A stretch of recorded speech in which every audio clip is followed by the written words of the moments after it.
long as you'd like, but if you have any questions, there's a guide in each room. We'll be happy to chat. Enjoy.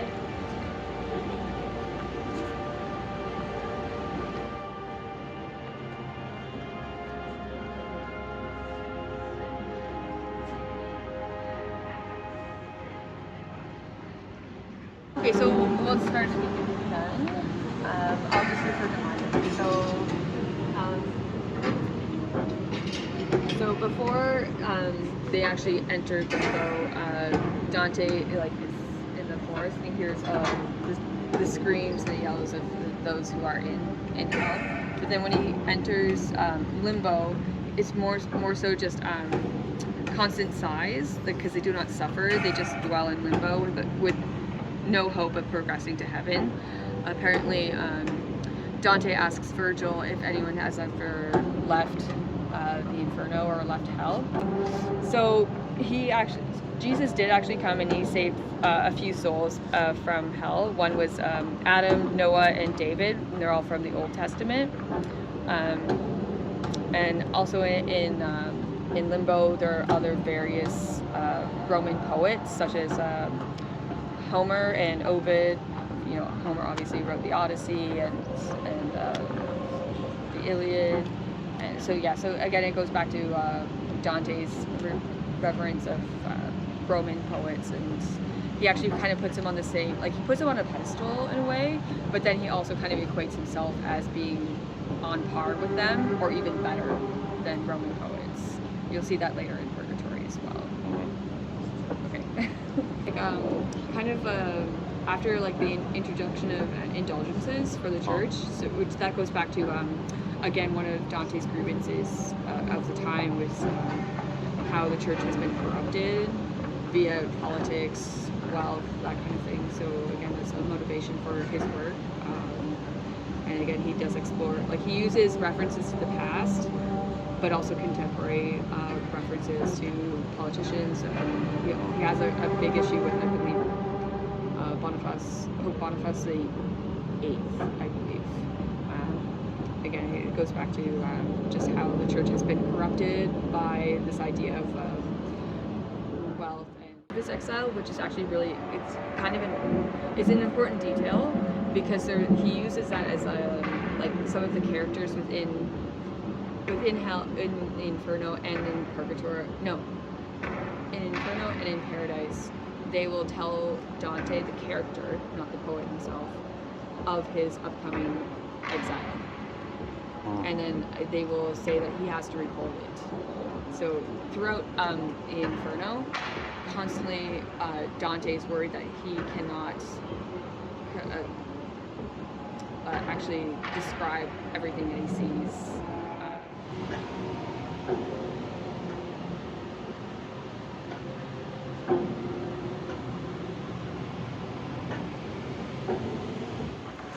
So the second circle of hell is supposed to be lust.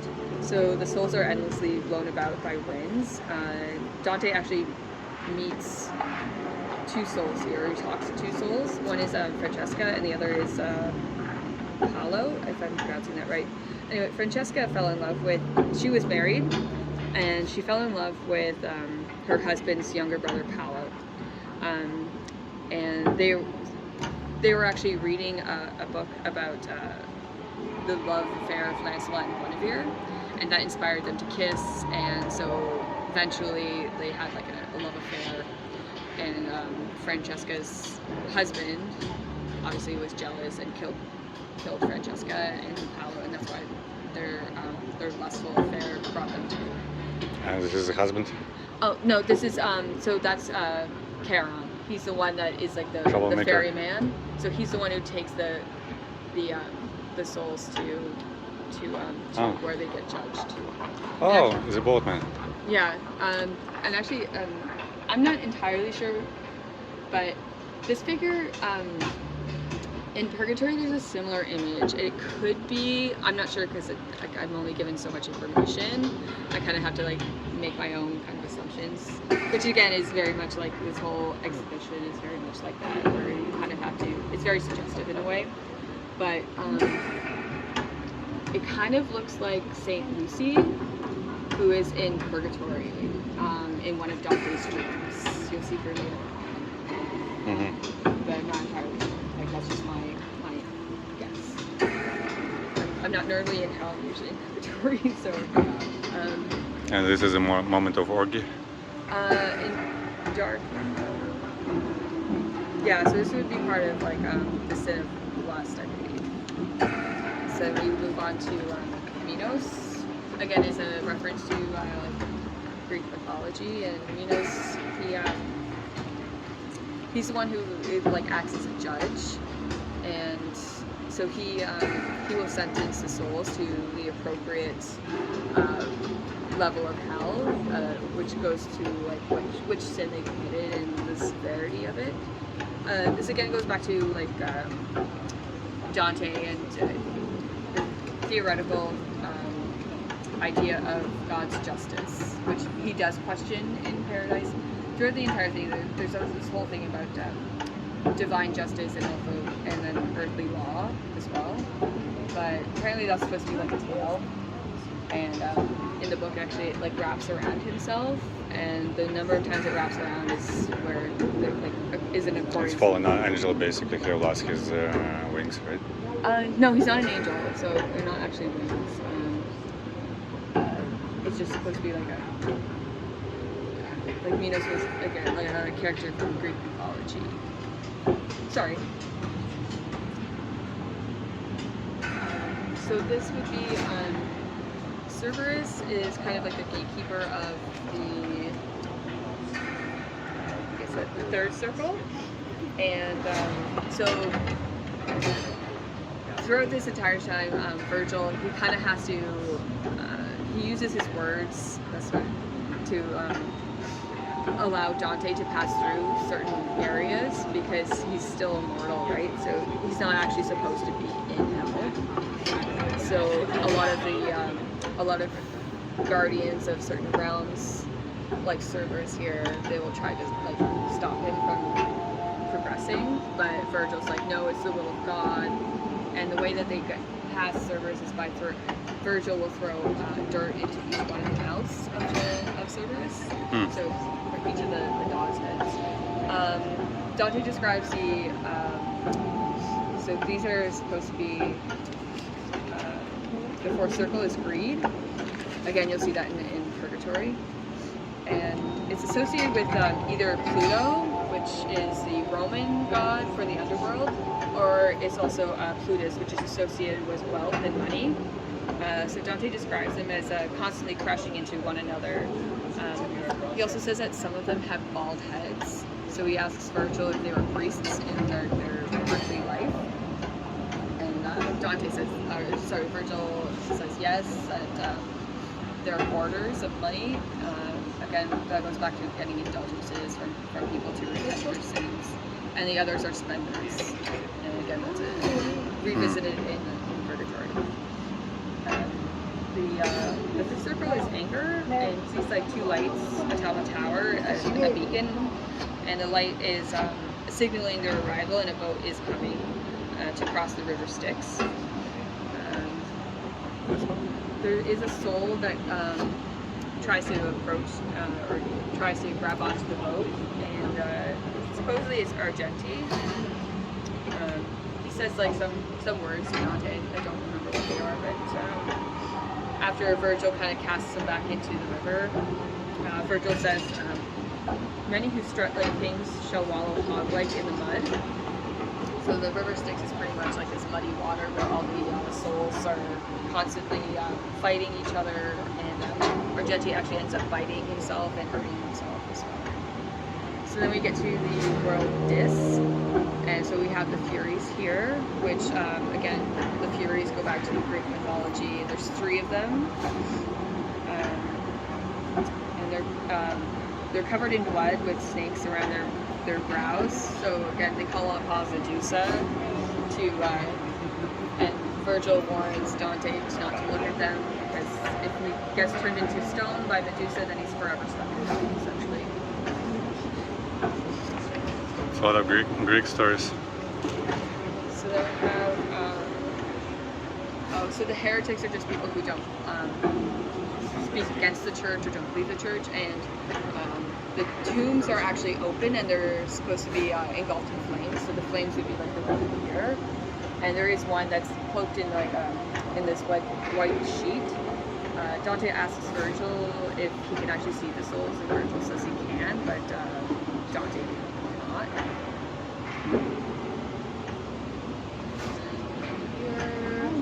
Oh, anticipation of the low hell. So they actually stop and rest here. So Dante, they're about to descend into this, into like the real the depths of the underworld, and they stop and rest just to the smell. They come across a tomb, and it says, "I hold Pope Anastasius, lured by Furies from the pathway of the church." So we kind of like see the geography of Infernos. There's 3 circles of lower hell, and the lowest is for those who have sinned. Their sin is deceit or fraud, and apparently that's the most hated by God. And then he also depicts like there's a level for violence, which is so it's like harm to humans themselves or God, and it's also divided into 2 groups: murderers and robbers, and then there's suicides and those who succumb to gambling. So the Minotaur, again, it's something. It's one of the gatekeepers that they have to pass, and Virgil insults him, and the Minotaur then goes into like this fury, and they're able to get by. It's interesting because Dante Dali kind of reverses the way that the depiction of the Minotaur, because the Minotaur is usually with a bull head and the body of a human. Instead, he kind of reversed it, so it's like the body of a bull instead, and the head of a opposite, human, which is interesting. So then we move on to Forest of Suicides.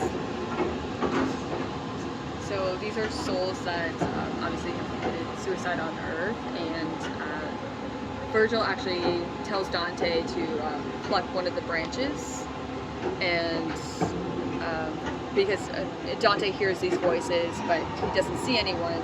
They're actually the trees and the souls. So when he takes one of the branches from the tree, it actually starts to bleed, and the soul asks like, "Oh, why would you do this to me?" and that kind of thing.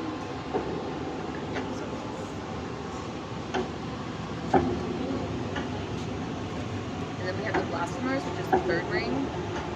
It depicts the face of a sinful soul with you can see the skin is all shattered, and again, like the teeth, you'll see that that's very Dali thing, like it's when it's a Dali aesthetic. You'll see it in other portrayals of characters. It's supported of the crutch here. Again, you'll see that with other figures. So it's related to like weakness and vulnerability.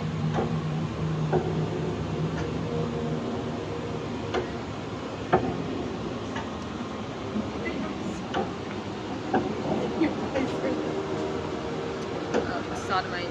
So it's violence against nature, and they run under a rain of flame. So Dante recognizes some Florentines that, but they can only speak while they're constantly like running around in this area.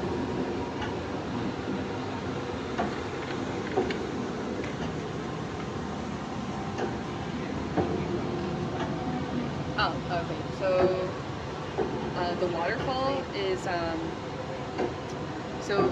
the river is provided by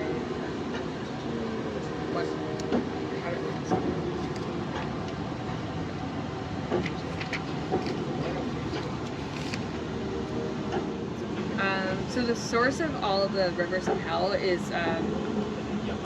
by this giant, and his body is made of various metals and 1 foot of clay, and his tears flow into hell, which forms the rivers. So this is actually the end here. So this is actually the ninth circle of hell, which is interesting. You can see like the ants and things like that. So that goes back to Dante's childhood when he saw like a decomposing corpse of an animal, I believe. Yeah, of an animal. So there's like ants and maggots and things like that. It's just an image that really stuck with him. And you'll see ants reoccurring. There's even a quote in Purgatory that references ants. So this is the ninth circle because the two people who are being persecuted or being punished for their sin is a archbishop who imprisoned a soldier and his son and his two sons and one grandson. So the archbishop imprisoned them without any food or water. So the only person to survive was the soldier, who eventually ate his grandson and sons. So it's like the ultimate, like it's the ultimate sin for cannibalism. So he punished. So God's justice was to punish both the archbishop and the soldier. The bishop because he caused this to happen, and the soldier who actually did the deed. So that's the soldier, I believe, and he's eating the head of the archbishop. And in the background, you can see Lucifer here, which is the next picture. And so this is the end. Lucifer is supposed to be in like trapped by ice instead of like everyone thinks hell, fire, that kind of thing. Actually, there is the only source of light comes from the world of Dis. Otherwise, it's mostly just ice for the most part. And so he cannot speak. He's forever eating the three greatest traitors of history, which one is Judas, who betrayed Christ. The other two, Brutus and I believe Cassius, who betrayed Caesar. Again, going back to like Roman times and Dante's love for Roman history. Okay, second? Okay, no problem. And you enjoyed Purgatory? Do you want any information on Purgatory at all? Okay.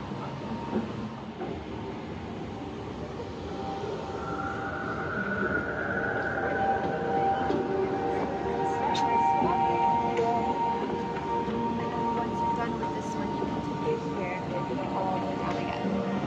Just let me know if you have any questions.